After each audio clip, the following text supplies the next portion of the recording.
Nahihirapan ka bang pagkasyahin ng iyong pera sa dami at sa haba ng listahan ng iyong mga gastusin? Yung tipong kakasweldo lang pero ubus ka agad. O kaya naman gusto mong mag-budget pero nalilito ka kung saan at paano magsisimula. Or maybe nakapag-try ka ng mag-budget dati pero hindi talaga ito nag-work sa'yo kaya feeling mo hindi para sa'yo ang pagbabudget. Kung isa ka sa mga yan, don't worry, may solusyon tayo dyan. Hi, ako nga pala si Janice, ang inyong Pina-Investor and I'm here to help you simplify your finances lalo na pagdating sa pagbabudget ng pera. And today, I'm so excited to share with you the best BEST budgeting system na madaling sundan at practical na paraan ng pagbabudget na bagay sa ating mga Pinoy.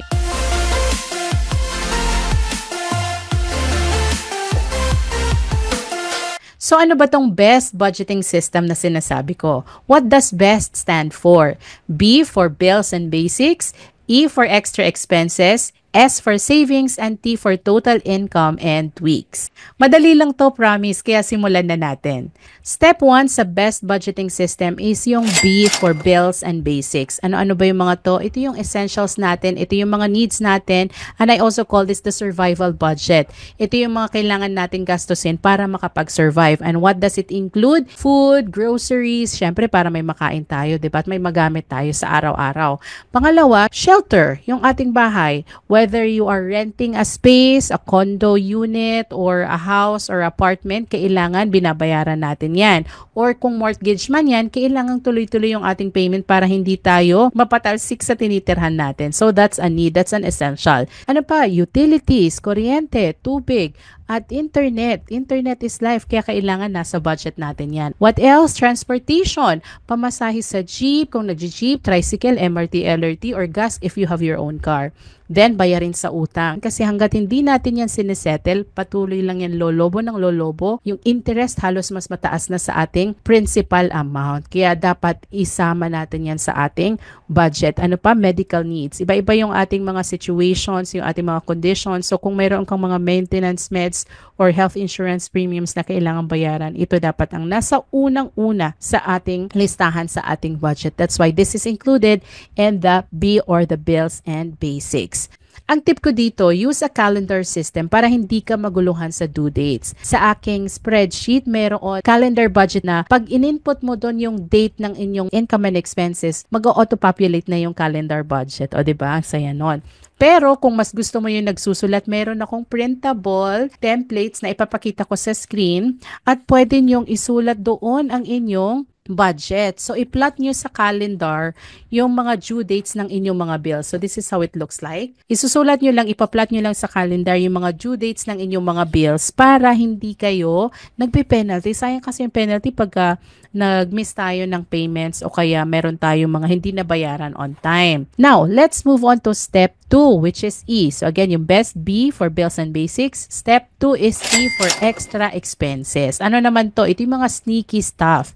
Ito yung mga usual na dahilan kung bakit tayo nagkukulang sa budget, na bibigla, nagugulat na may mga bayarin kasi hindi natin natitake into consideration yung mga bayarin natin na irregular. Ito yung mga gastos na hindi monthly pero kailangan mong paghandaan dahil biglaan silang sumisingit sa budget natin.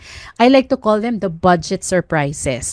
Pero sa totoo, hindi naman talaga sila surprise kasi alam nating darating sila, 'di ba? Kaya dapat i-plan mo sila ahead of time. So sa ating calendar, i-plot natin yung mga birthday celebrations na gusto nyong paghandaan o pag-ipunan, kasama na rin yung tuition fee kung gusto mo siyang bayaran ng buo, come enrollment, o kailangan mo paghandaan.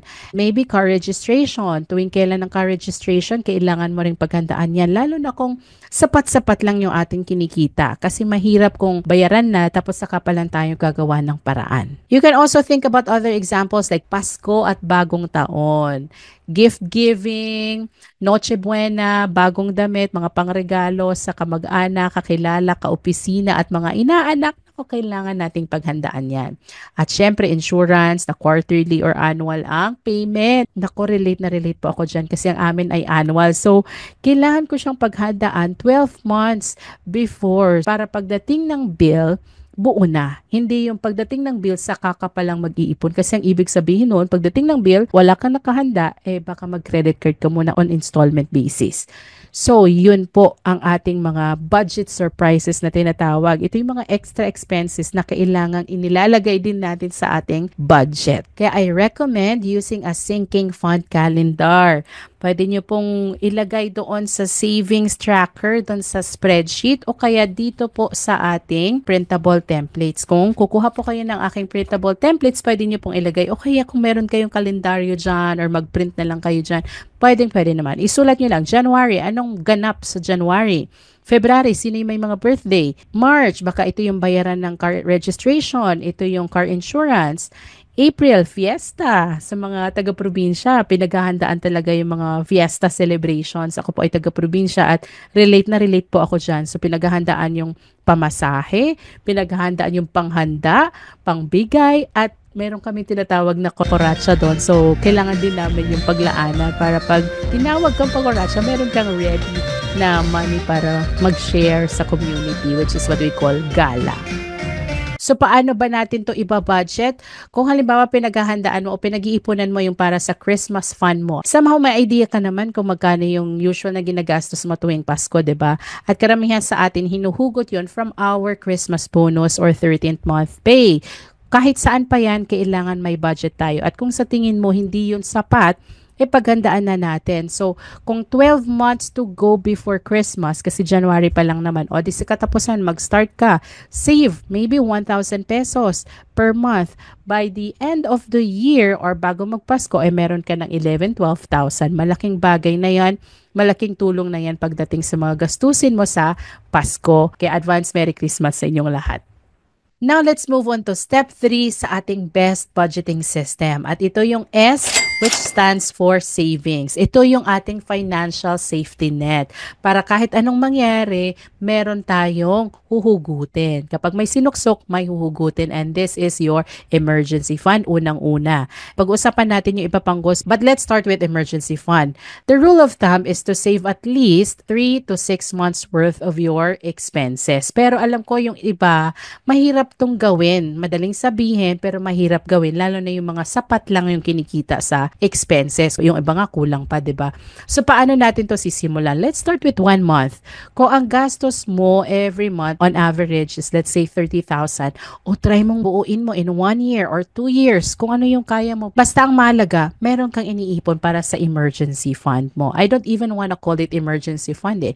Kaya lang, yun yung nakasanayan natin. You can call it contingency fund o kaya safety net fund. Kung ano man yung gusto mong itawag, basta it's there para if ever na nangailangan ka ng pera, urgent, may emergency, wag naman sanang may sakit or may nangyari sa kapamilya, pero it happens, di ba? And it's better to have something na nakasave kesa yung saka ka palang gagawa ng paraan o mangungutang pag nandyan na, pag nawala na ng trabaho, pag may nangyari sa kapamilya. So, let's prioritize having an emergency fund.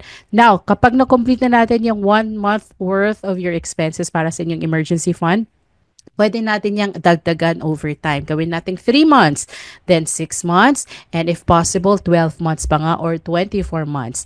Bakit naman, Janice, napakadami, napakatagal at napakalaki naman ng emergency fund?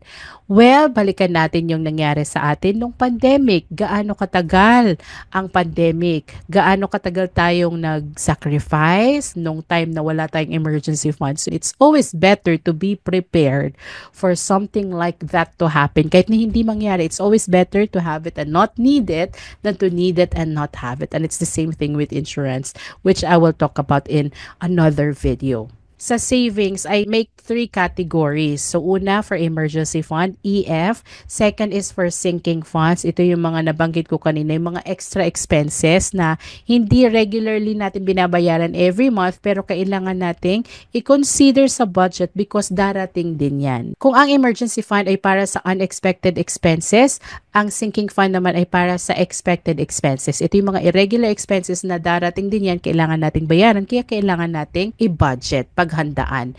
And number 3 na category sa ating savings is yung ating investment fund or IF. Ito yung para sa ating mga long-term financial goals or dreams. Maybe 5+ years na kailangan nating pag-ipunan. Ano-ano ba to? Pambili ng bahay, pang-upgrade ng car, pang-start ng negosyo, pang-retirement fund, pang-educational fund, at at kung ano-ano pa yung ating mga financial goals. If it's for financial freedom, make sure that you define your own version of financial freedom. What does it look like for you and what are we going to do in order to achieve our financial goals? Alam kong hindi madaling magsimula, mag-save at mag-invest ng pera, lalo na kung sabi ko nga kanina, sapat lang yung kinikita natin. At sa dami ng gastusin at sa patuloy na pagtaas ng presyo ng mga bilihin, napakahirap po talagang mag-ipon. Pero it doesn't have to be that much para mag-start. You can start with 50 pesos if that's what you can afford for now. O, they start with 50 pesos a day. Then increase it, maging 100, and hopefully, after a few months, tumaas na rin yung sweldo mo o nagkaroon ka ng iba pang pagkakakitaan, iditaasan din natin yung ating savings. It's not how much you make, it's how much you save. Hindi porket maliit lang yung kinikita mo ay hindi ka na makakapag-save. Hindi porket malaki ang kinikita mo ay nakakapag-save ka. Yung iba nga, kung sino pa yung malaki ang kinikita, sila pa yung maraming utang, sila pa yung may negative net worth, sila pa yung hindi nakakapag-ipon. So it's a matter of habit, behavior. Paano mo ba gastusin at paano mo ina-allocate yung inyong funds, kung may napupunta ba sa future para sa inyong financial goals or puro sa ngayon. Yung parang ubos-ubos biyaya. Kaya dapat naki-invest din tayo. So again, you don't have to start big. Just start small and start now. Okay? Sa ating pag-iipon. Now, let's move on naman sa step number 4 sa ating best. So tapos na tayo sa B for basics and bills, E for extra expenses, S for savings, at number 4 naman yung T for total income and tweaks. Bakit ba, Janice, nahuli yung income? Di ba pag nagbabudget tayo, usually tinuturo ko at ng iba pa na, magkano yung income? Tapos magkano yung expenses? Well, you can do that. However, kung wala naman kayong inaasahang income or hindi nyo pa alam kung saan manggagaling yung income nyo, pero whether you have income or not, whether you're employed or not, meron tayong expenses, di ba? Lalo na kung nakatira ka on your own or you used to be the breadwinner at bigla kang nawalan ng trabaho, like yung mga OFWs na bumalik, wala silang active source of income. Paano naman yung mga expenses? Hindi naman nawawala yun, di ba? Kailangan nating mag-survive, kailangan nating bayaran yung bills and the basics, yung essentials, food, groceries, utilities. Kung walang income, paano na? That's why hinuli ko to kasi I believe na kailangan pa rin nating mag-budget whether we have an active income or not. Yung iba kasi, pag inuna yung income, ay, wala naman akong income or maliit lang naman income ko, hindi na ako magbabudget. No. Kaya hinuli ko yung income para hindi mo muna isipin yung income. Unahin muna natin, ano ba yung mga obligations ko? Ano ba yung mga kailangan kong bayaran? That's why we started with the expenses. And now, this is the step 4. Ito yung parang reverse budgeting, no? This is the step 4 because this is where we're going to find ways. Parang BDO lang, we find ways. Sapat ba yung kikitain ko ngayong buwan sa dami ng aking mga bills and expenses? And para makapag-save din ako kahit papano. And if you see that your income is not enough to cover all your expenses and bills, dito ka hahanap ng paraan. Ano yung pwede kong gawin? Kailangan ko bang humanap ng ibang clients? Kailangan ko bang mag-upgrade ng skills para mas madami pa akong mai-offer na services? Or if you are employed, baka kailangan mo na magpa-promote, magpasikat sa boss mo na you deserve this. Instead of saying, I can't afford it, how can I afford it? Ano yung pwede kong gawin? So, ano ba yung pwede nating gawin kung kulang ang ating income sa dami ng ating expenses? Number 1, you can add up your total income for the month first. Make sure that you are aware. Ano ba yung mga sources of income mo? Whether it's from your business, from your employment, or from your freelancing, i-total mo lahat. Number 2, compare it with your expenses and savings. So, magkano yung income ko? Sapat ba ito for my savings and expenses? Okay, kahit wag mo na savings, di ba? Expenses mo na kasi basics and bills mo na tayo. Sapat ba yung income mo to pay and settle your bills and basics? Kung hindi, wag mo nang mag-save. Hanap ng paraan paano madadagdagan yung ating income. At dito papasok yung cutting down of our expenses. Saan tayo pwedeng magtipid? Saan tayo pwedeng mag-adjust in terms of our spending? And number 1 talaga, I recommend that you track your expenses on a daily basis kung pwede po. Kahit for the next 30 days lang para alam mo yung trend. Alam mo exactly where your money goes day in and day out. At the end of the day, ano ba yung mga nagastos ko today? And after 30 days, you check it. Ang laki pala ng nagagastos ko sa food delivery, sa eating out. Paano kung magtipid tayo ng kaunti sa bagay na to para kahit papano makapag-ipon, makapag-invest. Or kahit hindi mo na savings and investment, kung kulang na kulang pa rin ng income mo para sa mga expenses mo, magbawas tayo para magkasya. 'Di ba? Saka na natin isipin yung pang savings. At syempre, let's try to find ways to add income. Huwag tayong makontento lang sa kung anong meron tayo ngayon. I know it says in the Bible to be content, and that's a good thing. Pero yung you settle, yung dyan ka na lang dahil ito yung nakasanayan mo, you have to stay in your comfort zone kahit alam mong meron ka pang kayang ibigay, meron ka pang kayang i-offer. Start small. Find ways to earn income, either selling your pre-loved items, baka meron ka mga bagay sa bahay na pwede mo nang ibenta, pagkakitaan, or find freelance work, or start a small negosyo. Start a small business na alam mo, wag agad-agad sa investments na nangangakong madodoble yung investment mo the next day or the next month. Kasi baka scam yan. Yung limited na income mo, mapunta pa sa scam, nawala palalo. Di kawawa naman po tayo, di ba? Kaya ingat din po tayo. Always do your due diligence before getting into any kind of business or investment. Ang importante talaga is to prioritize your bills and basics first. Yun ang number one. Then gradually work your way towards savings and your financial goals. Pero sa lahat ng ito, kailangan magsimula sa pagbabudget. Kaya wag niyo pong katakutan ang B word na yan. Kahit sabihin pa nilang it's a spending plan, whatever. Alam mo yung nagsasabing, I call it spending plan. I understand and I respect you. Pero sa ating mga Pinoy, parang lalo pa nating pinakomplicate yung budget na term. Sasabihin ba ng mga nagtutulak sa kalye, yung mga tindero-tindera, yung mga vendors, uy, kumusta ang spending plan mo? I don't think they will use that term. So parang naguluhan pa sila lalo. Okay lang po ang term na budget. I-accept po natin, budget po talaga ito. Budgeting, ito ay yung pagpaplano kung saan mapupunta yung ating kinikitang pera. Ito yung mag-guide sa atin kung magkano dapat yung ating nagagastos, magkano yung ating naiipon, at syempre kung magkano nga ba yung ating kinikita. Kung mas okay sa inyo ang term na spending plan, then go for it by all means. What works for you, yun ang sundin mo.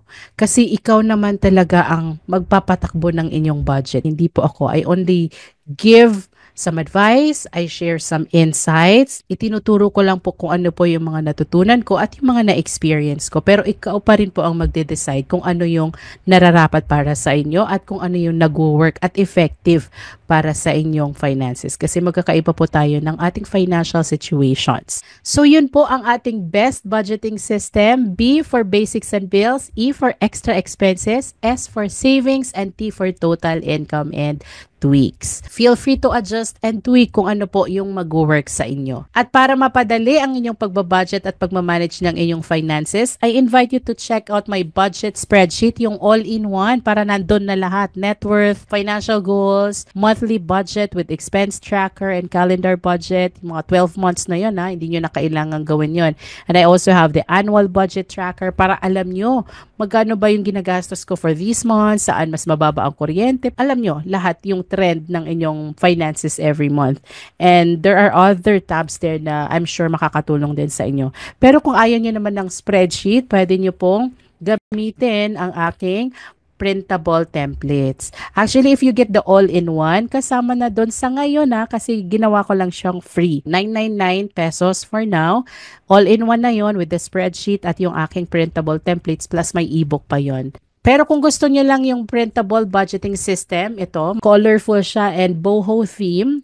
Kung gusto niyo nagsusulat kayo like me, I also like writing down my budget, you can have this po. Just check out the link in the description and the comment section if you want to know more. Pero kung hindi po afford sa budget ngayon ang pagbili ng mga ganitong budgeting tools, wala pong problema. Pwede nyo pong gamitin kung ano man yung available dyan sa inyo, notebook or papel kung ano man, or kalendaryo, isulat nyo lang po doon. Ano ba yung monthly budget nyo? Paano nyo ba ipaplano yung inyong income na marireceive? Ang mahalaga po, mayroon po tayong gagawin para ma-improve ang ating finances. At dahil po yan sa tamang pagpabudget. And that's all for our video today. Sana may natutunan kayo. And please don't forget to like this video. At kung hindi pa kayo nakasubscribe, please subscribe. Sign up na rin kayo sa aking newsletter para nakaka-receive din kayo ng aking mga email updates. Again, thank you so much and may God bless you with peace, joy, and abundance so you can also be a blessing to others.